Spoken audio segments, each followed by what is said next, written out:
गोल्डी मसाले। नमस्कार, मैं हूं आपके साथ यशी शुक्ला और मुद्दे की बात में आज बात करेंगे एसआईआर का दबाव जान पर भारी।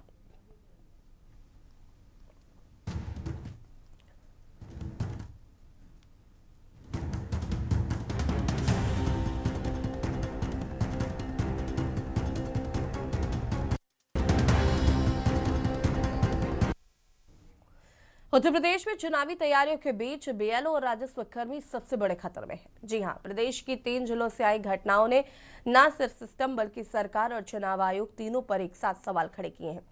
प्रतापगढ़, देवरिया और रायबरेली, तीनों जगह एक ऐसी तस्वीर, एक जैसा दर्द और एक जैसा सवाल।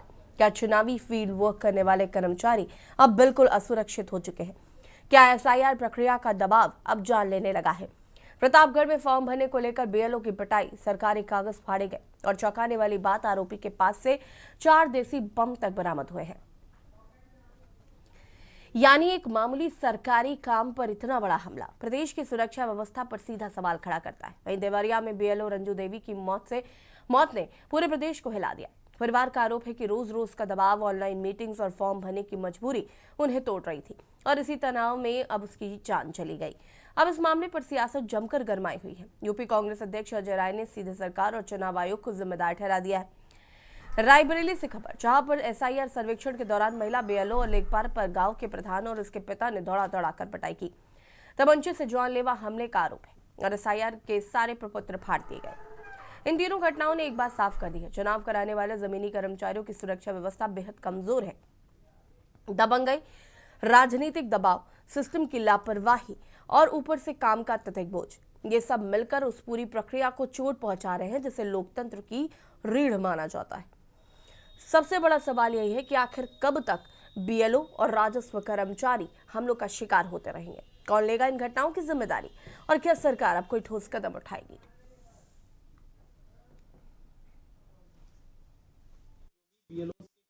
प्रकार की अभद्रता या मारपीट करेगा या कोई भी ऐसी घटना प्रकाश में आएगी, उसमें हम लोग कड़ी कार्रवाई करेंगे। ऐसे 1-2 प्रकरण जनपद में आए थे, जिसमें एक रानीगंज का प्रकरण था, एक पट्टी का प्रकरण था। दोनों ही मामलों में एफआईआर दर्ज कराने की कार्रवाई की गई है और ऐसे लोगों को जेल भी भेजा गया। बीएलओ के खिलाफ किसी भी प्रकार की अभद्रता जिला प्रशासन स्वीकार नहीं करेगा। एसआईआर का काम चल रहा था और फोन आया कि भाई 6 बजे से ऑनलाइन मीटिंग है। मीटिंग में बैठे थे हम लोग। मीटिंग में ये हुआ कि भाई आज 10 बजे रात तक 50 फार्म आपको करना है, नहीं तो तहसील पर लोग बैठ करके यहाँ काम कर रहे हैं, यहाँ आकर के आपको काम करना है। इसी बात को लेकर के उनको थोड़ा घबराहट शुरू हो गया। उसके बाद हम लोग गाड़ी बुला करके उनको हॉस्पिटल के ले गए। बस्ती जाते जाते जाम मिल गया रास्ते में और वहीं उनका देहांत हो गया। फिर वहाँ से ले गए हॉस्पिटल दिखाने के लिए। डॉक्टर से रिक्वेस्ट करके बोले कि भाई थोड़ा देख लीजिए, बाहर वजन शरीर है। तो आए देखे तो कहे कि मृतक हो गई हैं, इनको घर लेके जाइए। ये पूरी तरीके से जल्दबाजी का निर्णय है। इसके पहले भी आप देखेंगे जो भी निर्णय हुए हैं सरकार में, चाहे नोटबंदी हुई, घोषणा कर दी गई नोटबंद, पूरे कोरोना काल में लॉकडाउन हुआ, बंद कर दिया गया रातों रात। तो पैदल भागकर कोई आ रहा है, कोई ट्रेन पकड़ भी नहीं पकड़ पाया, टेम्पो, 3 व्हीलर 4 व्हीलर से लोग भाग के आए। इसी तरह जीएसटी 12 बजे रात को लगाई गई। ये सरकार में पूरी तरीके से तानाशाही है। इसी प्रकार 1 महीने के अंदर कैसे आप 25 करोड़ से ऊपर की आबादी वाला ये प्रदेश है, कैसे कर लेंगे? कोई रोबोट है, मशीन भी नहीं कर पाएगी, फेल हो जाएगी, वो भी बैठ जाएगी।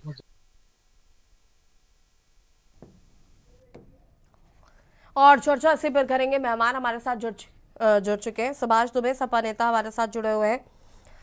श्वेता दुबे बीजेपी नेता हमारे साथ जुड़ी हुई हैं। आलोक त्रिपाठी वरिष्ठ पत्रकार हमारे साथ जुड़े हुए हैं और केशवानंद शुक्ला रायबरेली से संवाददाता। महफूज हसन संवाददाता प्रतापगढ़ से हमारे साथ जुड़ चुके हैं। सबसे पहले तो आप सभी का बहुत बहुत स्वागत है। केशवानंद, रायबरेली का क्या कुछ पूरा मामला है, सबसे पहले तो आपसे जानेंगे। बिल्कुल, देखिए देखा जा रहा है कि इस समय जो है एसआईआर का कार्य चल रहा है और उसी को लेकर के बीएलओ और ग्राम प्रधानों जो है लेखपाल वो गांव-गांव पहुंच रहे हैं और एसआईआर का कार्य कर रहे हैं। इसी क्रम में रायबरेली जिले के सलवन कोतवाली क्षेत्र के आयरन मोहद्दीपुर में जब बीएलओ और ग्राम प्रधान जाते हैं तो लेखपाल जाते हैं, तो उस दौरान जो ग्राम प्रधान दीपक यादव होते हैं और उसके जो पिता होते हैं वो लेखपाल से और बीएलओ से जम करके अभद्रता करते हैं और जो कागज है एसआईआर के, जो भी कागज कंप्लीट किए गए थे उनको फाड़ देते हैं, जिस दौरान देखा गया कि दोनों के बीच जम करके बवाल होता है। उस मौके पर जो है पुलिस पहुंचती है और जो ग्राम प्रधान दीपक यादव है और उनके पिता, उन दोनों को गिरफ्तार कर लेती है और गंभीर धाराओं में मुकदमा दर्ज कर लेती है। एसआईआर का लगातार जो है वो लोग विरोध कर रहे थे, जिसके बाद देखा गया था ये दोनों के बीच में जो है कहासुनी हुई और जम करके मारपीट हुई। जिस पूरे मामले को लेकर के सलोन कोतवाली पुलिस के द्वारा जो है इन दोनों आरोपियों को गिरफ्तार किया गया है। बताया जा रहा है कि उसी गांव के जो प्रधान है दीपक यादव, उसके द्वारा इस कार्य का जो है शुरुआत की गई थी और सरकारी कार्य में बाधा लगातार डाला जा रहा था। जिस पूरे मामले को लेकर के सरकारी कार्य में बाधा और मारपीट जैसी कई गंभीर धाराओं में पुलिस ने मुकदमा दर्ज किया और तुरंत ही जो ग्राम प्रधान दीपक यादव है उनको और उनके पिता दोनों को पुलिस ने हिरासत में ले लिया है और जो है पूरे मामले की जांच पड़ताल में जुट गई है। तो कहीं ना कहीं रायबरेली में भी देखा जा रहा है एसआईआर का कार्य काफी तेजी से चल रहा है, लेकिन उस बीच देखा जा रहा है कि जो बीएलओ और लेखपाल है उनको भी काफी कठिनाइयों का सामना करना पड़ रहा है। प्रशासन के द्वारा जो है अभी कल ही जो देखा जाए तो बीएलओ को सम्मानित जरूर किया गया है, लेकिन जमीनी स्तर पे देखा जाए जिस प्रकार लेखपाल और बीएलओ पहुंच रहा है उन्हें कई कठिनाइयां हो रही, लोगों को जो है चाहे मारपीट हो या भ्रष्टाचार हो, कई चीजों का जो है सामना करना पड़ रहा है। तो कहीं ना कहीं रायबरेली में एसआईआर के काम में जो है देखा जाए तो लेखपाल और बीएलओ को भी काफी दिक्कतों का सामना करना पड़ रहा है। जी ठीक है, वापस आएंगे। महफूज हसन संवाददाता प्रतापगढ़ से हमारे साथ जुड़े हुए। महफूज हसन जी फिलहाल हमारे साथ नहीं है। श्वेता दुबे जी, ये जो मामले सामने आ रहे हैं लगातार, बीएलओ लेखपाल पर हमले हो रहे हैं या फिर आत्महत्या कर रहा है कोई, इतना वर्कलोड, इतना वर्क प्रेशर है कि उनको समझ में नहीं आ रहा है कि क्या करें। और सबसे बड़ी बात है कि ये जो मौतें हो रही हैं आखिर इसका रिस्पॉन्सिबल फिर कौन है? देखिए, हर जगह ये नहीं हो रहा है कि उनके ऊपर हमला हो रहा है या ऐसी विकट स्थिति नहीं है, कुछ एक केस हो सकते हैं। और रही बात दबाव, देखिए अगर आप कहीं भी काम कर रहे हैं, चाहे प्राइवेट सेक्टर में काम कर रहे हो चाहे सरकारी काम कर रहे हो, तो ये सरकारी काम का ही एक अंग है। तो मैं दबाव को मान सकती हूँ, लेकिन हर जगह तनाव है, हर जगह दबाव है। और कोविड के बाद तो ये अचानक वाला कि हम अपने घर में कोई फंक्शन है उसमें डांस कर रहे हैं, एक हार्ट अटैक हो गया, आदमी ऑन द स्पॉट खत्म हो गया। हर चीज को एसआईआर से कनेक्ट करना ठीक नहीं है। हो सकता है वो भी तनाव का एक कारण हो सकता है, वर्कलोड भी हो सकता है, लेकिन सब जगह ऐसा नहीं हो रहा है, क्योंकि जीविकोपार्जन के लिए तो काम करना ही है और काम कर रहे हैं तो दबाव अब मतलब अवश्यंभावी है, तनाव तो होगा ही। मैं नहीं मानती कि इसका कारण सिर्फ एसआईआर है। अच्छा, तो आपके हिसाब से कौन है? एसआईआर के कारण ही हम जब अभी 4 दिसंबर को एसआईआर खत्म हो जाएगा तो क्या फिर ये अब मौतें एकदम शून्य हो जाएंगी? एक बहुत प्रैक्टिकल बात श्वेता जी मैं आपको बताती हूँ। मैं आपको श्वेता जी मैं आपको भी एक बहुत बहुत प्रैक्टिकल बात बताती हूँ और बहुत अपने पर्सनल लेवल पे बता रही हूँ। सुनिए, एसआईआर करवाना है, मुझे भी एसआईआर करवाना था, क्योंकि वोटर आईडी मेरी बनी नहीं है अभी तक, शादी हुई तो चेंज नहीं कराया मैंने, बहुत सारे प्रोसेस है, वर्क प्रोसेस है, पेपर वर्क है जो मैंने नहीं कराया, मिस्टर शुक्ला और बहुत सारी चीज़ें। लेकिन जब मैंने इसकी जानकारी जुटानी शुरू की तो मेरे एरिया के जो बीएलओ हैं उनको फ़ोन करना था, तो मैंने घड़ी देखी तो बज रहा था 10 रात के। मेरे हस्बैंड ने बोला नहीं कर लो कॉल, क्या जा रहा है, वो इसीलिए बैठे। तो मैंने बोला यार 10 बज रहा है, सोरी होंगी, कोई ज़रूरत नहीं, कल बात करेंगे। ठीक है, मैंने कॉल नहीं की उनको। लेकिन ऐसे हज़ारों लोग हैं जो रात में 12 बजे फ़ोन कर रहे हैं, 1 बजे फ़ोन कर रहे हैं, जब उनको फुर्सत मिल रही है तब फ़ोन कर रहे हैं। मेल्स के साथ चीज़ें समझ में आती हैं, फीमेल्स के साथ कहीं ना कहीं ये बहुत दिक्कत हो रही है। कई बीएलओ हैं जिन्होंने इस बात की कंप्लेन करी है। जब उस महिला को मैंने नेक्स्ट डे फ़ोन किया और उनको मैंने बोला तो उन्होंने मुझे यही जवाब दिया कि मैडम 1-1, 2-2, 3-3 बजे तक मुझे कॉल्स आ रहे हैं, घर का खाना बनाना है, फ़ोन में बात कर रहे हैं, बच्चा पीछे से रो रहा है, फ़ोन पे जानकारियां दे रहे हैं। आप समझ रहे हैं कितना डिफिकल्ट है ये? लेकिन क्या किया जाए, अगर हम और आप सहयोग नहीं करेंगे, अगर जो बीएलओ बनाए गए अगर वो काम नहीं करेंगे तो फिर कैसे होगा ये काम? एसआईआर के लिए हम कहाँ से स्पेशल लोग लाएंगे, हमको और आपको ही तो काम करना है। और रही बात, आपने जैसा अपना उदाहरण दिया, मैं कुछ कह नहीं रही हूँ, लेकिन हमको भी तो जागरूक होना पड़ेगा। अगर हमारी शादी होती है या कुछ होता है तो हमको इसके लिए पहले से ही तैयारी रखनी चाहिए। हमारे यहाँ समस्या ये है कि हमारे यहाँ मतदाता सचेत नहीं है। उसने सरकार के ऊपर ये छोड़ा हुआ है कि वोट लेना उसकी जिम्मेदारी है, श्वेता वो जी, सारे प्रोसेस क्लियर करवाए, आई वाज नॉट, जबकि ऐसा नहीं है, नहीं थोड़ी नहीं नहीं नहीं जिम्मेदारी नहीं, हमारी। मेरा वोट अभी तक नहीं कटा। मैं आपको वही बता रही हूँ कि मैं अभी तक वोट शादी से पहले जहाँ जा रहा था वहां पे कटा नहीं था, तो मैं वहां वोट डालने अभी भी जा रही हूँ, क्योंकि बहुत डिस्टेंस नहीं है मेरा, सिर्फ एक वार्ड का डिफरेंस है, बहुत डिस्टेंस नहीं है, तो बस उतना ही डिफरेंस है, तो मैं वोट वहां डाल रही हूँ। लेकिन चूंकि अभी ये SIR प्रक्रिया है, बहुत इंपॉर्टेंट है, और आगे के लिए चीजें, क्योंकि अब दिन प्रतिदिन कुछ ना कुछ डे बाय डे गवर्नमेंट कर रही है, तो मुझे लगता है ये इंपॉर्टेंट है, तो इसे कर लेना चाहिए। इसलिए, और इतना जागरूकता दिखाना और जागरूक होना दोनों अलग विषय है। रात में किसी को 3 बजे फोन करना, मुझे लगता है कि ये जागरूक होने की निशानी तो नहीं है कि हम बहुत जागरूक हैं, हम रात में 3 बजे उठा के BLO को फोन कर रहे थे। और मैंने आपसे कहा कि यहाँ पे मेल फीमेल का डिफरेंस है। देखिए, मेल्स हैं वो फ्री हैं, रात में बात कर रहे हैं, फीमेल्स के पास बहुत जिम्मेदारी होती है, मुझे लगता है बखूबी समझती होंगी। लेकिन हमारे BLO जो है यहाँ पर, उन्होंने बहुत कोऑपरेट किया, क्योंकि मैं यहाँ की नहीं, मैंने 2003 में इलाहाबाद थी, तो मेरी सारी मैंने भी कॉल किया, जैसे आप बता रही हैं, मैंने भी कॉल किया, दिन भर मैं भी व्यस्त रहती हूँ, तो उन्होंने कोऑपरेट किया। उन्होंने कहा नहीं, ऐसी कोई नहीं है, आप मतलब जो मुझे जानकारी चाहिए थी वो उन्होंने प्रोवाइड कराई।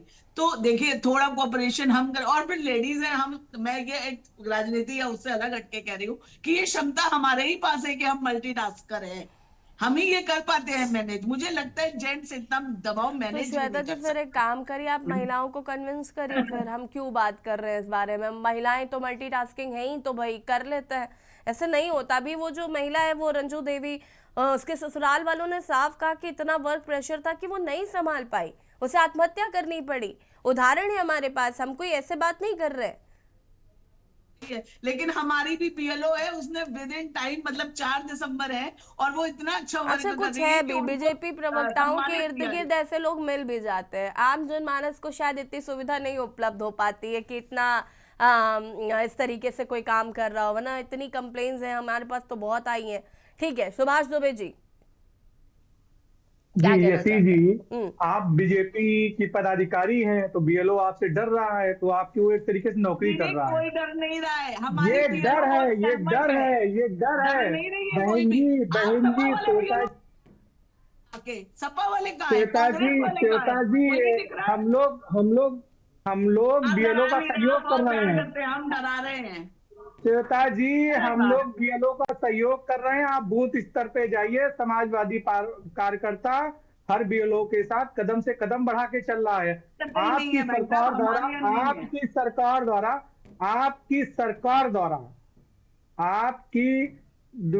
श्वेता जी, सरकार द्वारा BLO को पूर्ण रूप से जो पेपर है या जो सामग्री है वो तक उपलब्ध नहीं कराई जा रही है। कईयों पास 2003 की वोटर लिस्ट नहीं है, वो कहां से डाटा इकट्ठा करेंगे। जैसे जिसकी शादी हो गई है वो यहाँ चला आया है, वो किस तरीके से जिन्होंने लव मैरिज की है। आप केवल वो बताइए, मैं पूरा उसको, आप ये बताइए, आत्महत्या क्यों कर रहे हैं BLA आत्महत्या क्यों कर रहे हैं? अरे श्वेता जी, आपका कंसर्न ये क्यों है? ये कोई सार्वजनिक या सामाजिक रूप से थोड़ी नहीं कि हम एक साथ मिलके आत्महत्या कर लेते हैं। अरे एक दो भी कर रहे हैं, कंसर्न तो वो भी है कि एक दो भी क्यों कर रहे हैं। आप क्या चाह रहे हैं? आपकी सोच क्या है? आपकी सोच क्या दर्शा रही है? आप ये बताइए। एक सेकंड सुभाष जी, वेट सुभाष जी, एक सेकंड रुकिए। सुभाष जी रुकिए जरा, 1 मिनट। श्वेता जी, मैं ये नहीं समझ पा रही हूँ कि आपका कंसर्न क्या है कि सारे आत्महत्या नहीं कर रहे, सारे सबको कर लेनी चाहिए। ये भाई बीजेपी घमंड में जी रही है, इसको अपने घमंड में जी रही है। इतनी क्या जल्दी है? इतनी क्या जल्दी है? क्यों? अरे एक जान जाती है वो मुद्दा ही नहीं है। मतलब आपके लिए एक जान मुद्दा नहीं है। जब तक 10-12 लोग, 15 लोग, 20 लोग नहीं मर जाते, तब तक दिस इज नॉट द मुद्दा। How can you decide that? Anyways, ठीक है, वापस आएंगे, चर्चा को आगे बढ़ाएंगे और बात कर रहे हैं जिस तरीके से SIR को लेकर BLO पर हमले भी हो रहे हैं, काम का जिस तरीके से प्रेशर है उसको लेकर एक BLO ने आत्महत्या भी कर ली, तो उस तरीके की चीजें निकलकर सामने आ रही है। रुकिंग छोटे से ब्रेक के लिए, जो हाजिर होता है।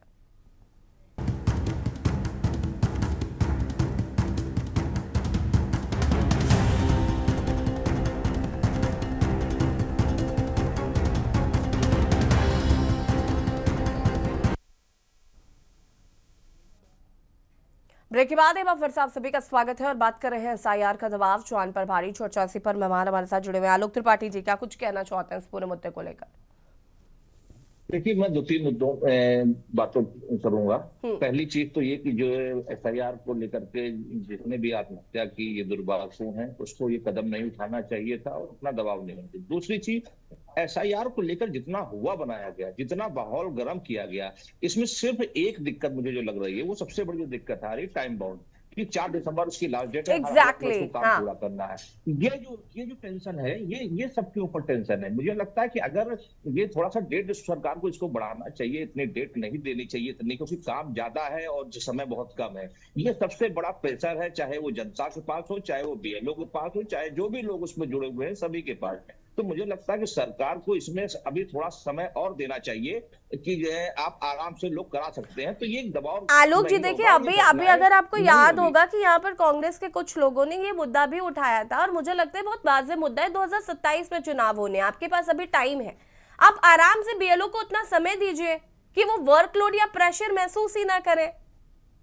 जी ऐसे जी, तो मुझे लगता है कि अगर ये समय सीमा थोड़ा सा बढ़ा देंगे तो इतनी जो घटनाएं हो रही हैं या जो इतना बवाल हो रहा है पूरे देश भर में, प्रदेश भर में, जो लोग धरना प्रदर्शन कर रहे हैं, ये सब चीजें खत्म हो जाएंगी और लोग बहुत इजी वे में जाकर के अपने नाम फार्म भरेंगे। दूसरी चीज मैं देख रहा हूँ, जितना इसको लेकर बवाल मचाया जा रहा है, वो ऐसा बवाल नहीं है। मैंने कल खुद जाकर देखा कि एक बूथ पे जो व्यक्ति 15-20 सालों से जहां नहीं रहता है, पहले उसका वोटर लिस्ट में नाम था, उसने जाकर के फार्म भर दिया, तो वो वहां तो कोई दिक्कत ही नहीं आ रही है कि नाम कटने की। वो तो बाद में जब होगा तब देखा जाएगा। अभी तो जिसका भी उस लिस्ट में नाम है वो फार्म भर रहा, फार्म जमा कर रहा, बात खत्म हो जा रही है।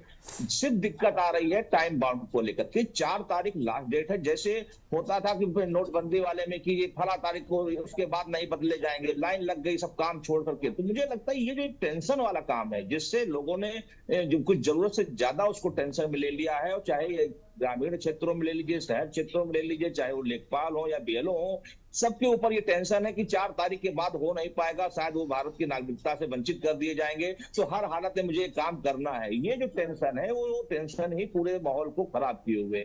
सरकार को इसमें आगे आना चाहिए, सरकार को इसमें लोगों को समझाना चाहिए, मैसेज देना चाहिए कि ऐसी कोई बाध्यता नहीं है, कुछ अभी लंबा समय तक ये कार्यक्रम चलेगा, आप आराम से करा सकते हैं। तो मुझे लगता है ये ना बवाल होगा, ना घटनाएं होंगी, ना ही जो दबाव बन रहा है सभी के ऊपर ये होगा। लोग काम धाम छोड़ करके अपना सिर्फ वहां लाइन लगाए हुए हैं, बीएलओ के पास बैठे हुए हैं, बीएलओ भी दबाव बना रहा है। लोग कुछ लापरवाह लोग भी हैं जो फार्म जमा नहीं करने आ रहे हैं, वो घर भी जा रहे हैं, फिर उसका बूथ पे भी बैठ रहे हैं। तो तमाम ऐसी समस्याएं, सरकार को इसमें मतलब उसने ऐसा एक माहौल पैदा कर दिया कि जिससे लग रहा है कि अगर 4 दिसंबर के बाद जिसका फार्म नहीं भरा होगा वो भारत का नागरिक नहीं रहेगा। ये ऐसा माहौल बन गया। तो मुझे लगता है कि सरकार को थोड़ा आगे आना चाहिए, सरकारी प्रवक्ता को, सरकार के मंत्रियों को, विधायकों को इस पे आगे आना चाहिए और इसकी डेट और बढ़ानी चाहिए और लोगों को कहना चाहिए कि अभी मौका मिलेगा, आप अपने कागज लेकर के फार्म भर सकते हैं, शनिवार संडे छुट्टी होती है उसमें आसानी से कर सकते हैं। लेकिन ये ऐसा ना होना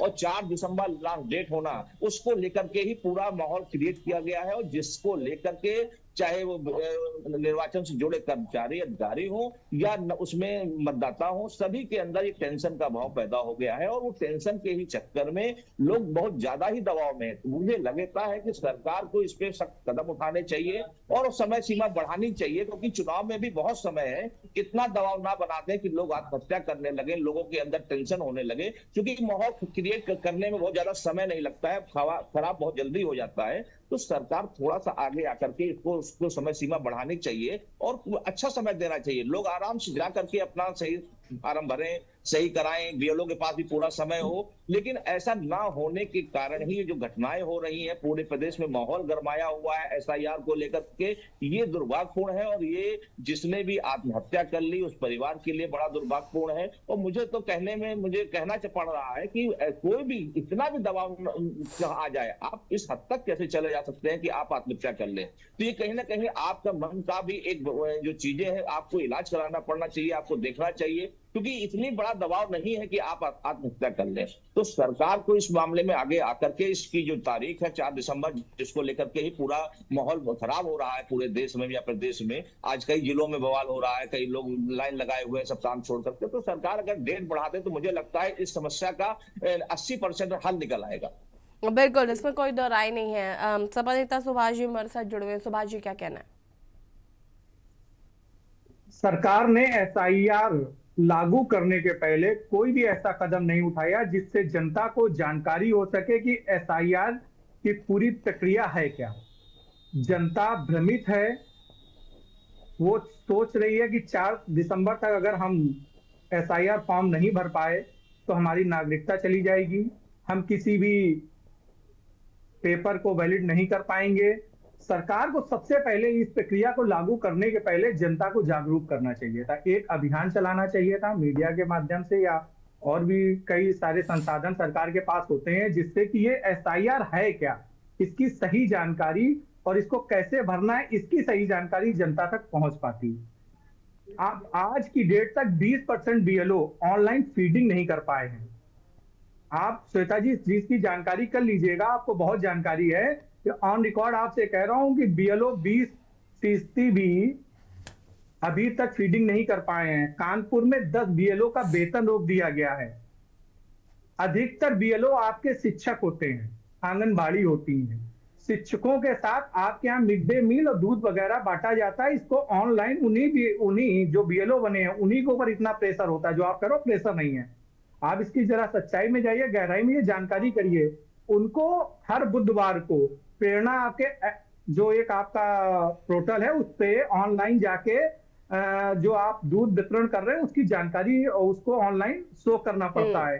आप करो कोई तनाव नहीं बीएलओ के पास, उनको शिक्षा के लिए लगाया गया है। जिस व्यक्ति को शिक्षा की या जिस कार्य के लिए लगाया जाता है, आप हमारी एक मिनट बात श्वेता जी सुन लीजिए। नहीं किया गया है, नहीं किया गया। आपके यहाँ शिक्षकों को, आप आंगनबाड़ी शिक्षकों को आप कर लीजिए जो आपकी वहां के जानकारी कर लीजिए, वो जिसकी जिम्मेदारी वो दूसरों को लेके जाते हैं। आपके यहाँ शिक्षकों की कमी है, आपके यहाँ शिक्षकों की कमी है, इसके बावजूद शिक्षा को दरकिनार करके बच्चों के शिक्षा शिक्षकों पिताजी बच्चों के शिक्षा से खिलवाड़ आपकी गवर्नमेंट कर रही है, बच्चों की शिक्षा से खिलवाड़ कर रही है। मत बनाया करिए। इतनी मौतें हो रही, इसकी जिम्मेदार कौन है? इतनी जल्दी क्या है आपको, इतनी क्या जल्दबाजी है? ऐसा कौन सा हुआ जा रहा है? 1 महीने में ये सब होना क्यों?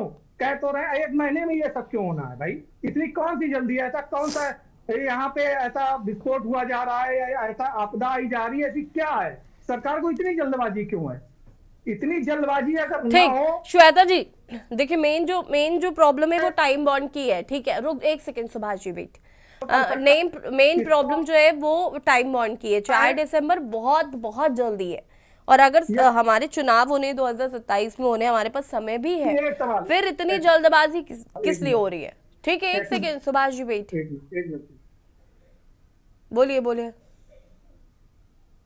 यसी जी, अभी एक लेखपाल ने आत्महत्या की क्योंकि उसकी 2 दिन बाद शादी थी। उसने एप्लीकेशन दी अपनी छुट्टी के लिए, उसको छुट्टी नहीं मिली और यहाँ के अधिकारी उसके घर पे जाके सुबह 6 बजे जाके कहते हैं कि आपको सस्पेंड कर दिया जाएगा। उसने इस तनाव में आत्महत्या की। इनकी गवर्नमेंट ने उसके परिवार के लिए कौन सी जिम्मेदारी निभाई, या जिन अधिकारियों की कमी रही उन अधिकारियों पर अभी तक कौन सा इन्होंने एक्शन ले लिया? जबकि समाजवादी पार्टी के राष्ट्रीय अध्यक्ष जी ने कल जाकर उस परिवार को शोक संवेदना व्यक्त की और 2 लाख की चेक उस परिवार को आर्थिक मदद के तौर पे दिया गया। ये अपनी किसी भी जिम्मेदारी को नहीं निभाना चाहते, अपनी हर जिम्मेदारी से पीछे हटना चाहते हैं। अगर ये उनका दर्द दुख समझ सकें तो मैं एक चीज पूछना चाहती हूँ, बहुत बड़ी, अगर सरकारी कर्मचारी अधिकारी सुबह 6 बजे जाके किसी के घर में ऐसा बोल सकते हैं? ये कौन सा सरकारी नियम है? किसके तहत अभी तक क्यों नहीं कार्रवाई की? आपने क्यों नहीं कार्रवाई? आपने अभी तक क्यों लाए? अभी तक आत्महत्या की? कितने दिन हो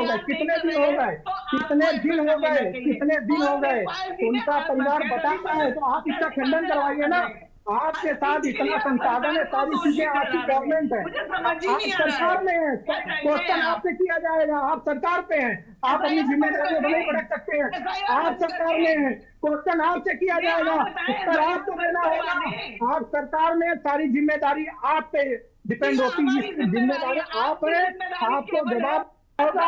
आप अपनी जिम्मेदारियों से पृथक नहीं हो सकते हैं, आप अपनी जिम्मेदारियों से पृथक नहीं हो सकते हैं। अभी जिस लेखपाल ने आत्महत्या की, क्या सरकार ने कौन सा कदम उठाया? जिसने आत्महत्या की उसके लिए आपने अभी तक कौन सा कदम उठाया? आपने कौन सा कदम उठाया? आप तो वोट चोरी कर रहे हैं ना, तो इसीलिए 1 महीने में सब कुछ करना है। 1 महीने में आपने सारे संसाधन बीएलओ को उपलब्ध नहीं कराए हैं, आपने सारे संसाधन अभी तक बीएलओ को उपलब्ध नहीं कराए हैं श्वेता जी।